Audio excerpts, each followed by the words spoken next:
Treatment of neurodegenerative disease is very challenging because of the poor brain penetration in available bioactive. The most prevalent neurodegenerative disease is the Alzheimer's disease. Why it is difficult? Because available drugs are the poor assessment into the brain. So penetration or assessment of reaching to the brain in a drug is a bit difficult job, difficult task that we need to overcome through the drug delivery system.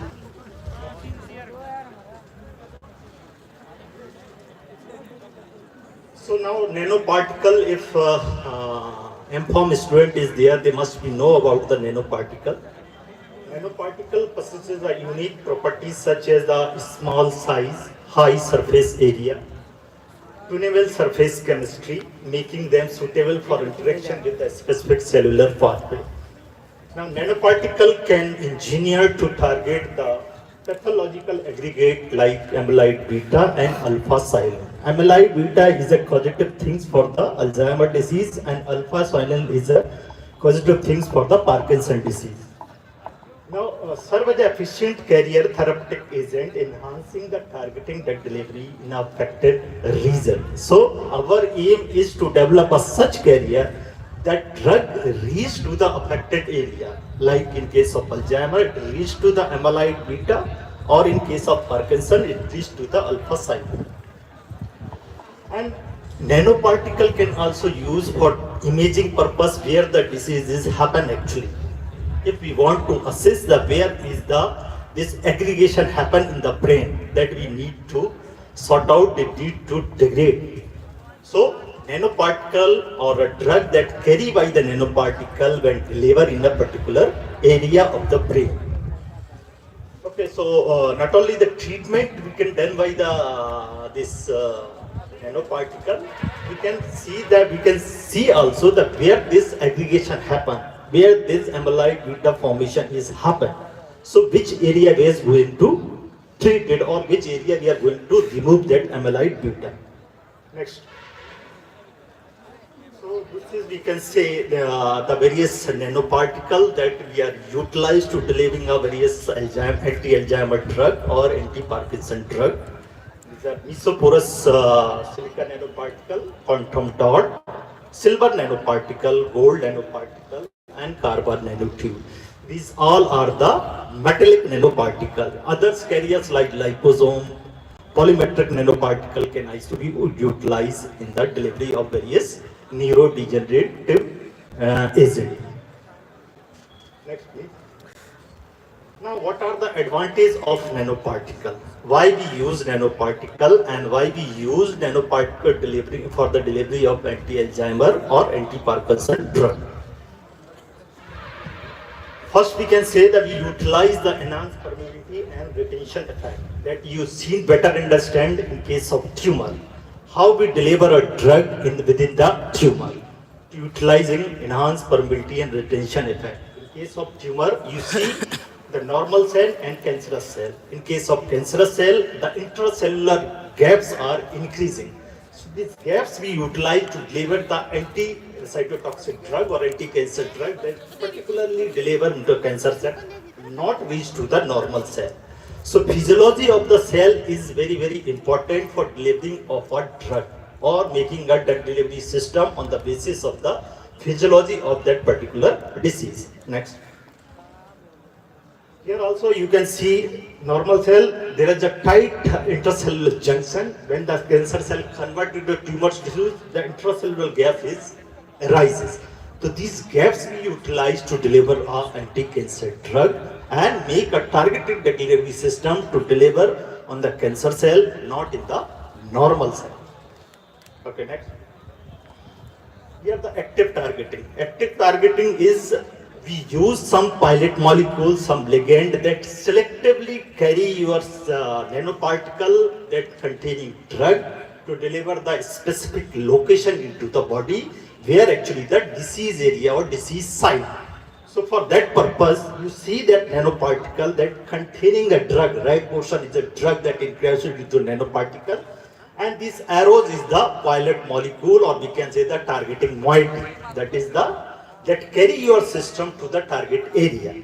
So targeting area like targeting might like various targeting might be utilized like protein, polysaccharides, peptide, aptamers, and small molecule. Small molecule like folic acid is widely utilized for the targeting of anti-cancer drug within the cancer cell, and same time they protect normal cells so that restricted access of your anti-cancer drug to the normal cell and major amount of drug delivered to the cancer cell only.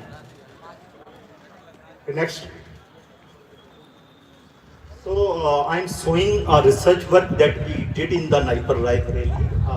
The first research work that is we prepare what nanoparticle like selenium nanoparticle in which we adhere or encapsulate silymarin is a drug, that's a natural compound that's showing the anti-Alzheimer activity.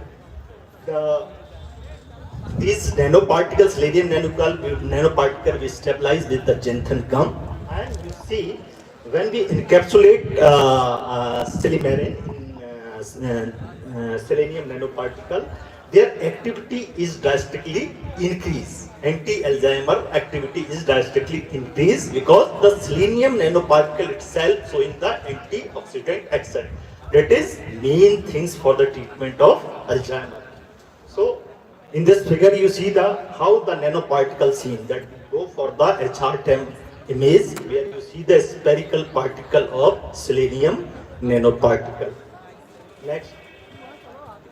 Now why we select the selenium nanoparticle?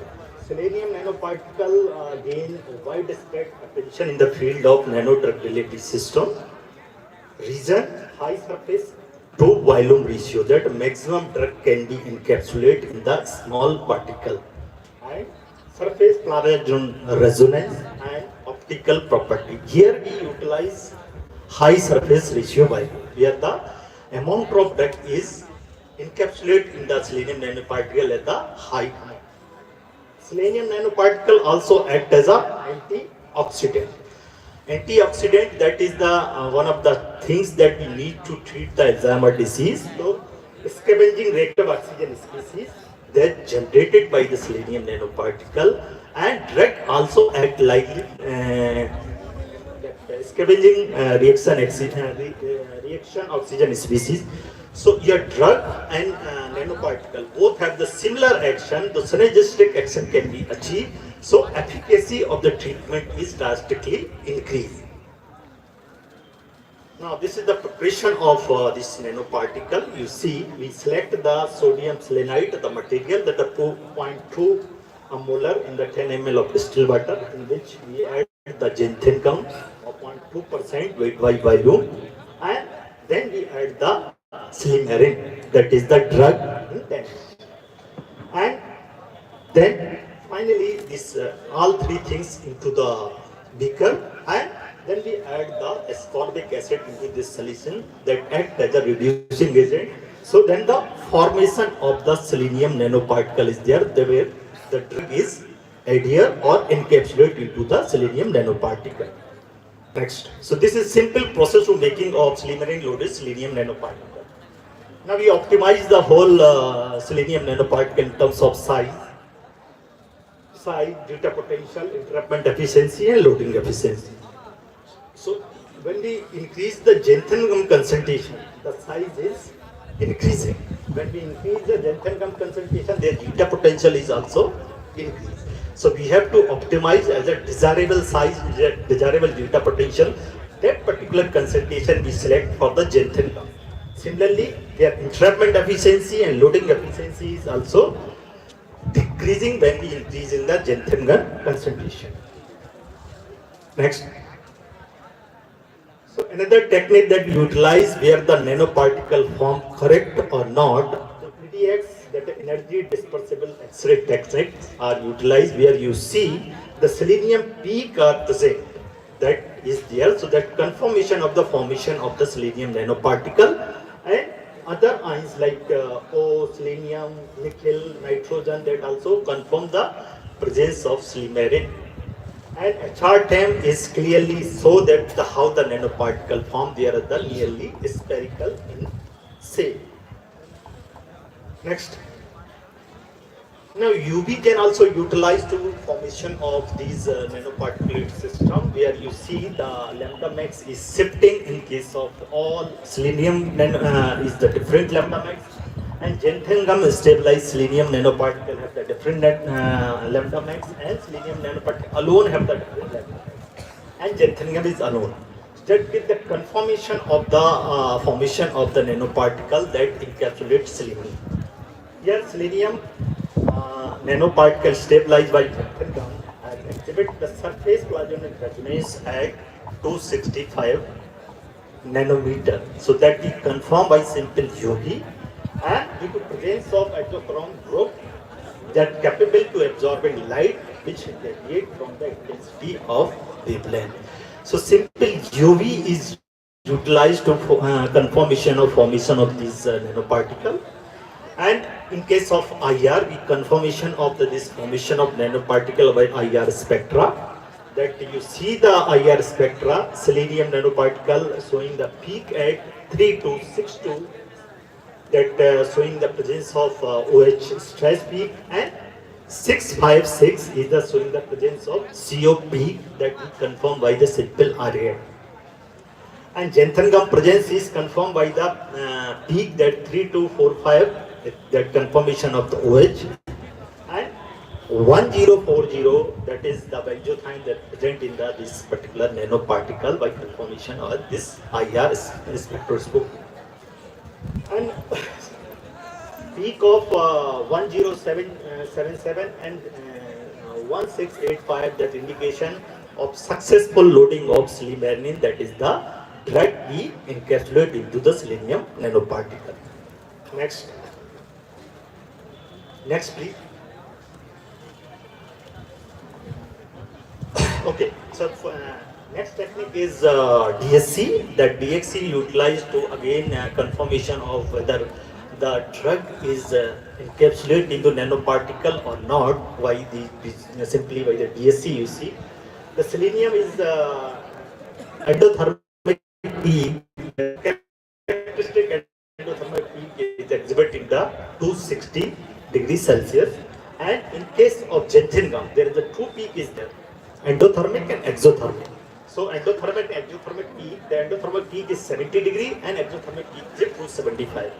While in case of selenium nanoparticle, there is a one peak is there, only there is a 220 degrees Celsius. When we make a nanoparticle, there is a peak present in this formation of the nanoparticle, that is 120 and 220, that is the conformation of the selenium nanoparticle as well as silimarin peak. So these are the characteristic peak when the formation of the nanoparticle that encapsulate the silimarin. So that conformation is also be found in the DSC analysis.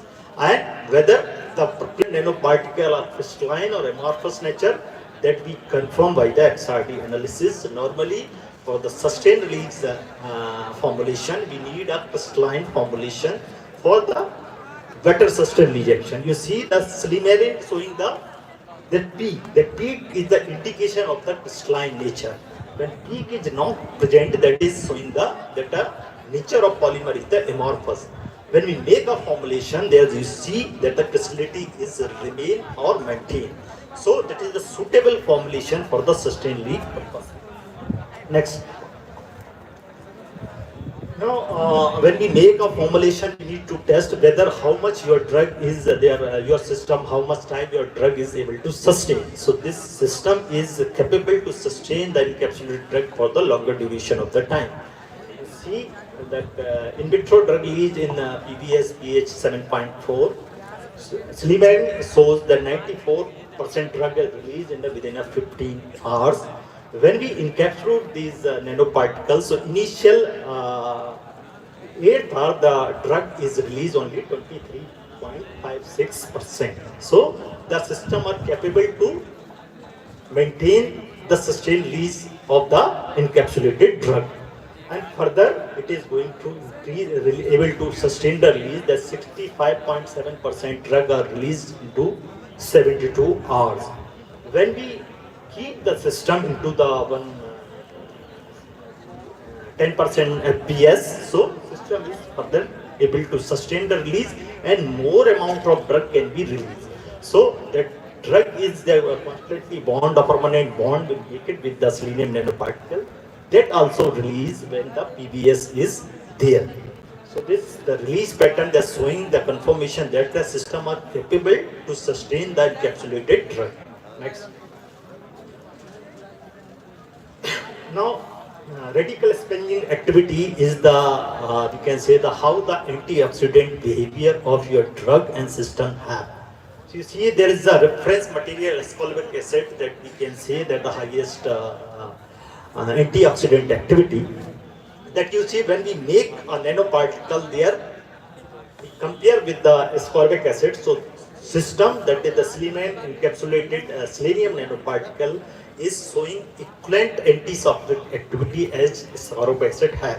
So this is one of the main thing when we develop a system for the Alzheimer disease. This is the antioxidant nature should be the beneficial for the treatment of the this Alzheimer disease. So that confirmation we did by the DPPH assay that your system showing the sufficient antioxidant action. Next.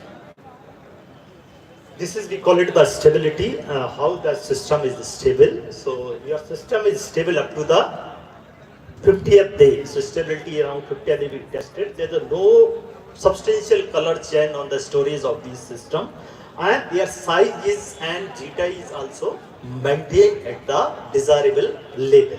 So size is maintained up to these all the period. There is no agglomeration, coagulation in the system, and no substantial increase in the zeta potential.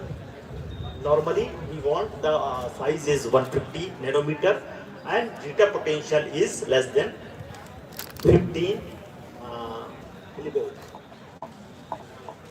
Next. So DPPH assay is the another confirmatory test that for anything we work in the neurodegenerative diseases. This is the test is required for the degradation of A beta fibril. A beta is the positive things for the Alzheimer disease, and triplication that we get the breaking of that amyloid deposit in the brain area is whether your system capable or not. So that figures are showing the Silimrin doing these things that is the plain drug in 50 micromole, and filtration is reached to the this around 2010 arbitrary unit, and when we encapsulate in the Silimrin it is reduced to the 1510. That is the synergistic action for the treatment of Alzheimer. So there degradation of amyloid beta is happen when we administered Silimrin with the selenium nanoparticle. This study is showing that they are capable to degrade the amyloid beta that happen in case of Alzheimer disease. Next. This is another confirmatory test that whether your system is neurocompatible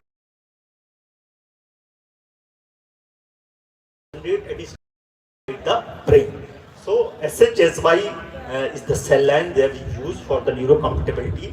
SHSY Y5 cell line utilized where the shows that there is no neuronal toxicity of this system when we administered through nasal route. Next. So this is the publication from this work. This work is published in Apps Pharma Science Tech. And the student Vansal Sani, this is the MS student, is nowadays completed his PhD from Bali. Next.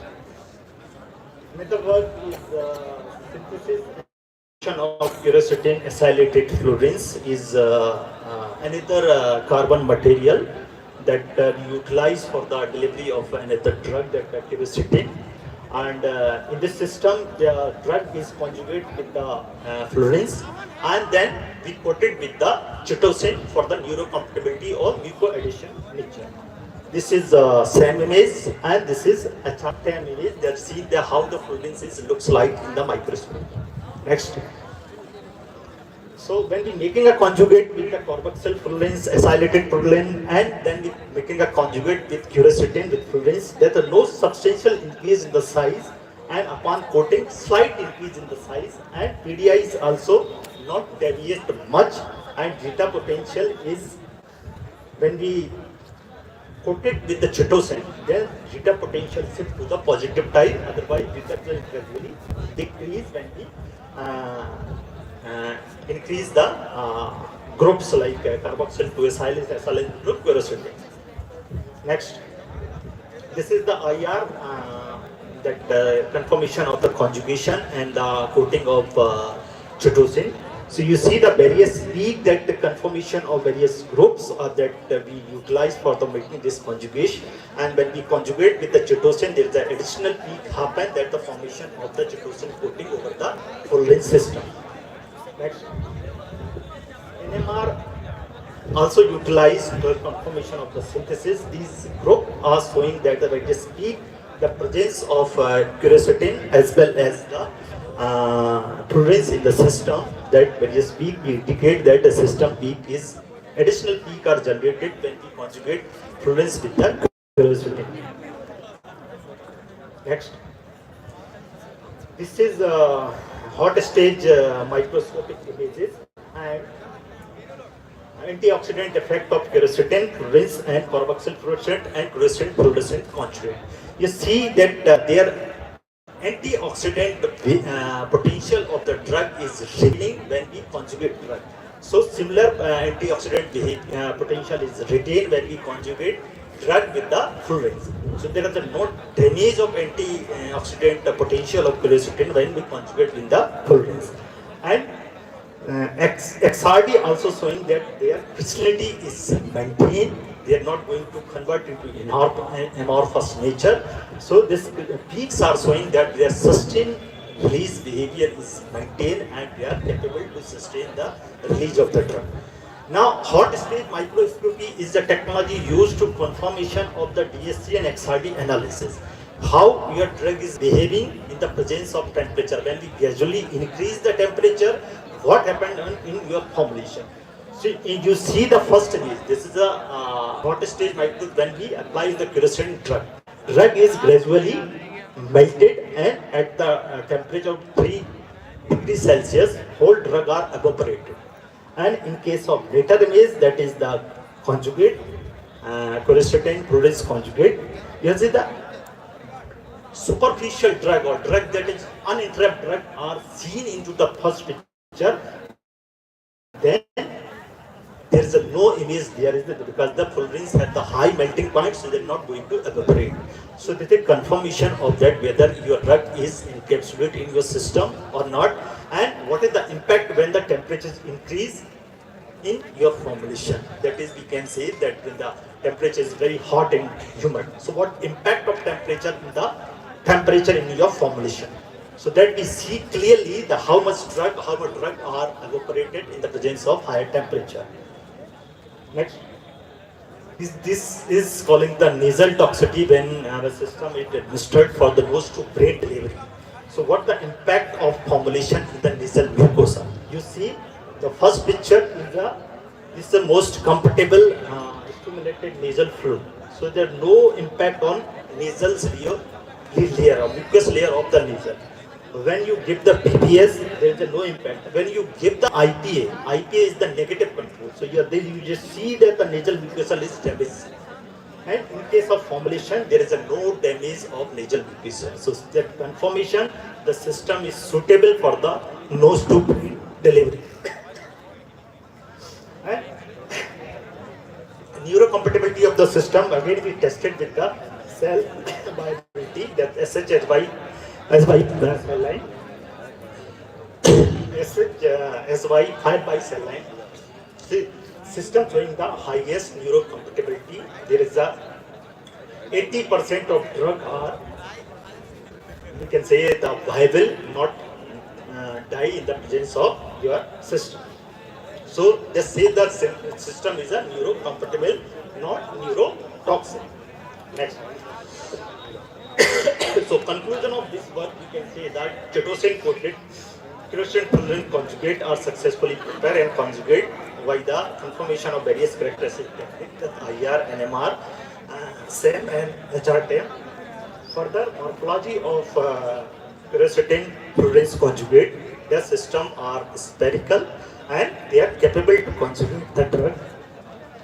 In vitro cellular toxicity study shows that none of the formulations showing any type of the toxicity over the nasal mucosa, so it is safe for the delivery of nose to brain. However, extensive versatility are required for success in clinical trials. If we want to launch in the market, that extensive clinical trials is required. Next. Next, please.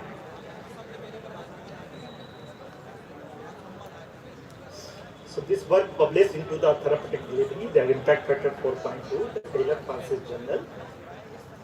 Next. Water. Next.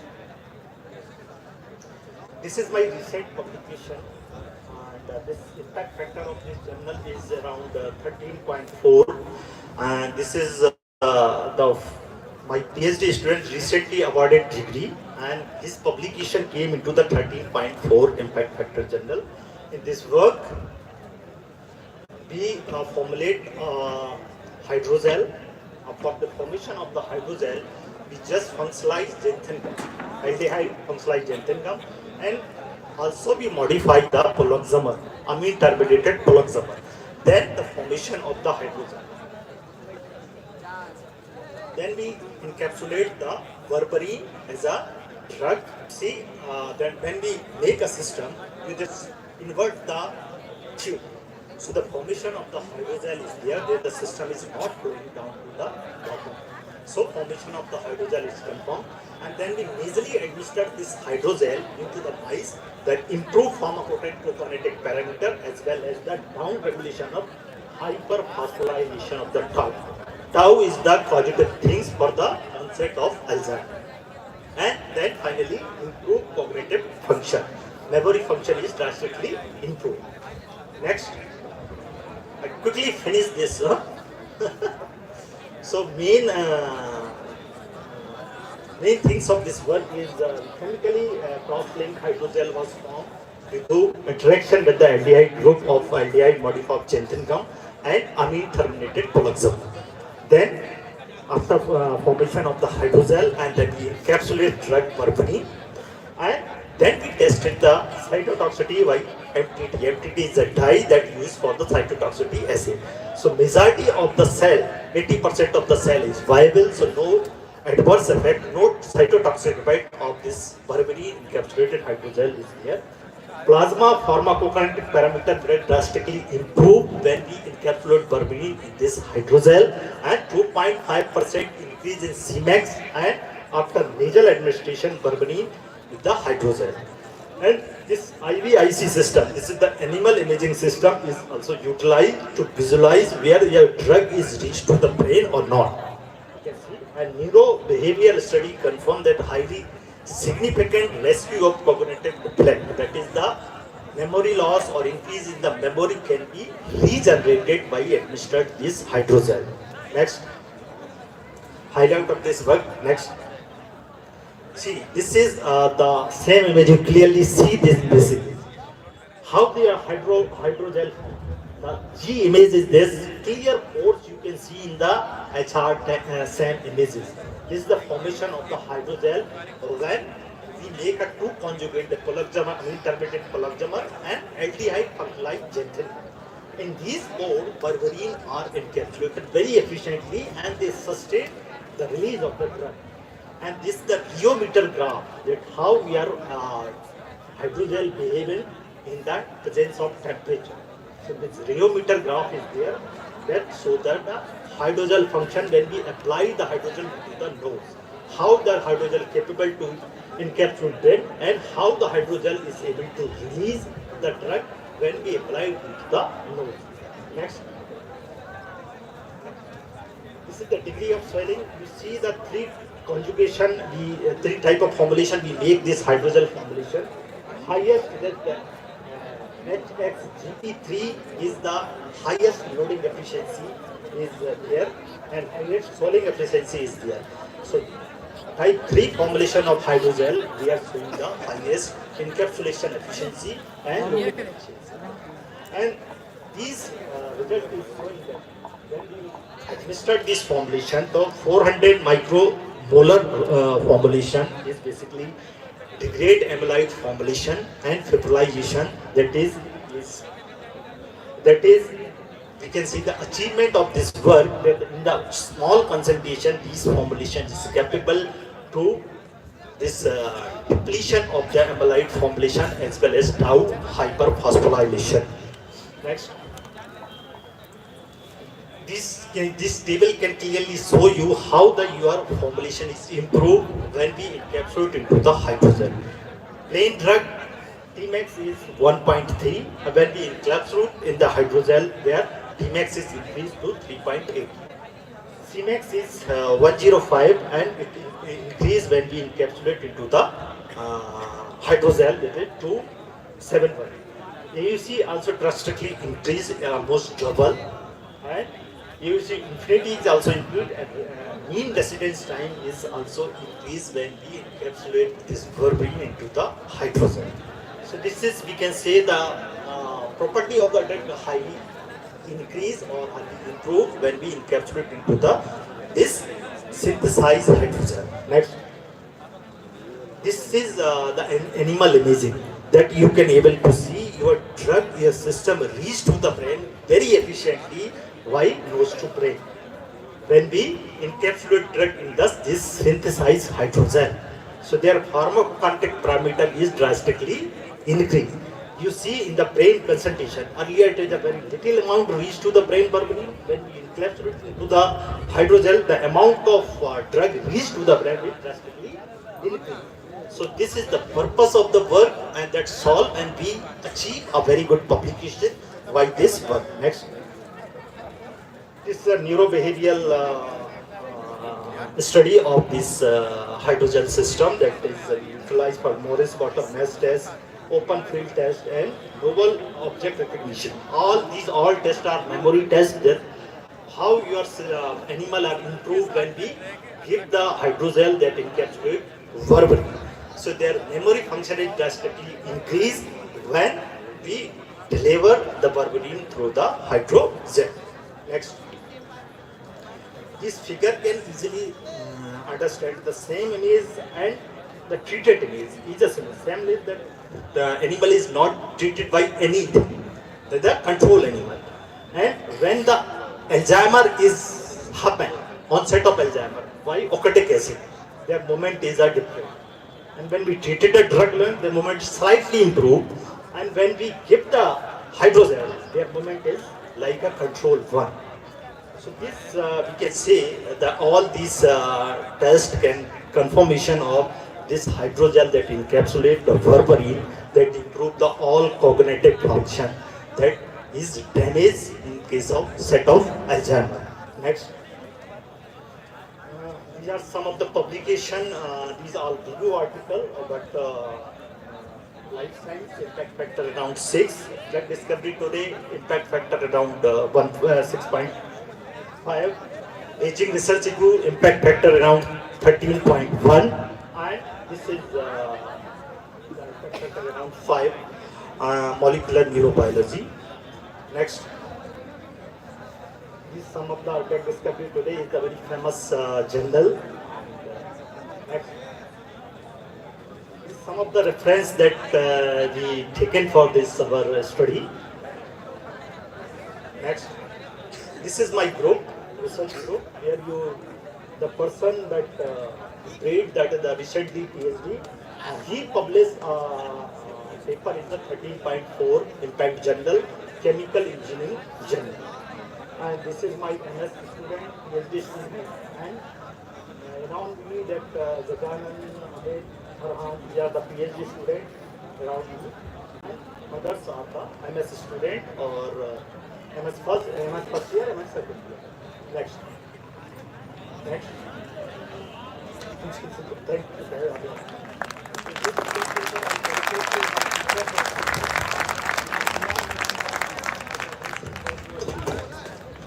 Hari Singh Gaur University, Sagar. So we always respect our seniors and teachers. Thank you. I would like to thank my director, Naipar Library, Professor Subhi Sraf, for giving me a permission for delivery a talk in front of you. Thank you very much. Thank you, sir. So please wait on the stage only. I would like to request our director, sir, to please come up on the stage. And I would also like to invite our director, ma'am, on the stage.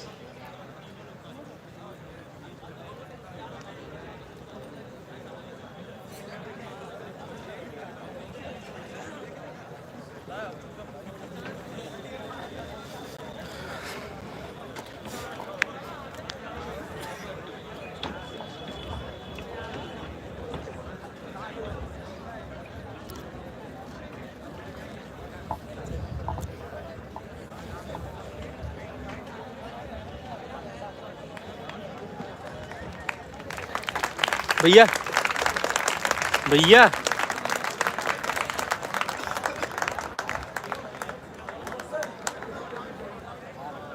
Sir इसी से live काट दें ना भाई बोल तो रहे हैं सुन नहीं रहे आगे आगे आ रहे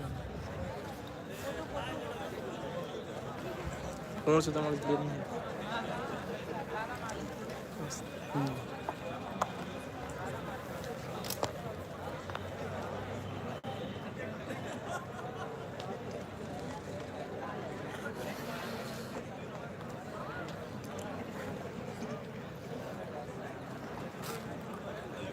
डन ठीक है अब हो गया अच्छा अभी साल वाला है